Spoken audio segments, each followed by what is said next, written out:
DYFI ഇന്ന് ആറ്റിങ്ങൽ ഇത്തരത്തിലൊരു സമരം സംഘടിപ്പിക്കാനുണ്ടായ സാഹചര്യമെന്ന് പറയുന്നത് കഴിഞ്ഞ 2 ദിവസം മുൻപാണ് ആറ്റിങ്ങലിൽ സ്വകാര്യ ബസ്സുകളുടെ മത്സര ഓട്ടത്തിൻ്റെ ഫലമായി 3 വിദ്യാർത്ഥികളെ വണ്ടി തട്ടുകയുണ്ടായി.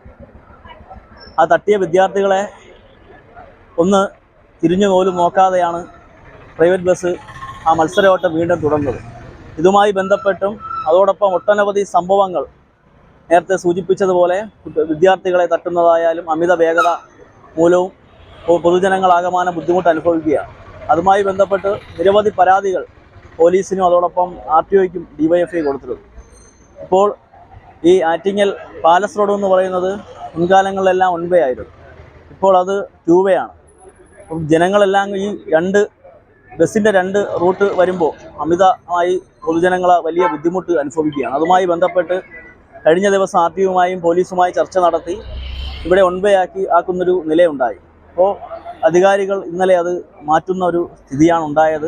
അതിന്മേലാണ് ഡിവൈഎഫ്ഐ അതിശക്തമായ സമരം സംഘടിപ്പിച്ചത്. 2 ബസ് 1 വേ തെറ്റിച്ചു വന്ന 2 ബസ്സിനെ ഡിവൈഎഫ്ഐ തടയുകയുണ്ടായി. അതുമായി ബന്ധപ്പെട്ട് ഇപ്പോൾ മറ്റ് പ്രൈവറ്റ് ബസ്സുകളെല്ലാം സമരം സംഘടിപ്പിച്ചിട്ടുണ്ട് എന്നാണ് അറിയാനായിട്ട് സാധിച്ചത്. പൊതുജനങ്ങളെയും വിദ്യാർത്ഥികളെയും ഒന്നടങ്കം ബുദ്ധിമുട്ടിലാക്കുന്ന ഈ പ്രവൃത്തിയിൽ നിന്ന് പ്രൈവറ്റ് ബസ് പിന്മാറണം എന്നാണ് ഡിവൈഎഫ്ഐക്ക് പറയാനായിട്ടുള്ളത്.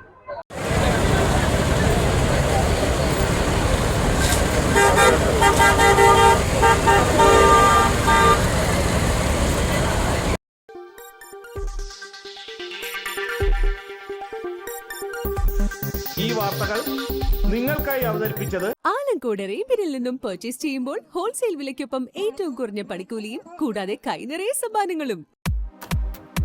നിങ്ങളുടെ സ്വപ്ന ഭവനങ്ങൾക്ക് ചാരുത പകരാൻ അന്താരാഷ്ട്ര നിലവാരത്തിലുള്ള LED ലൈറ്റുകളുടെയും ബ്രാൻഡഡ് ഇലക്ട്രിക്കൽ, പ്ലംബിംഗ്, സാനിറ്ററി ഫിറ്റിംഗ്സുകളുടെയും വമ്പൻ ശ്രേണി ഒരുക്കി CS ഏജൻസീസ് ആൻഡ് ഇലക്ട്രിക്കൽസ്.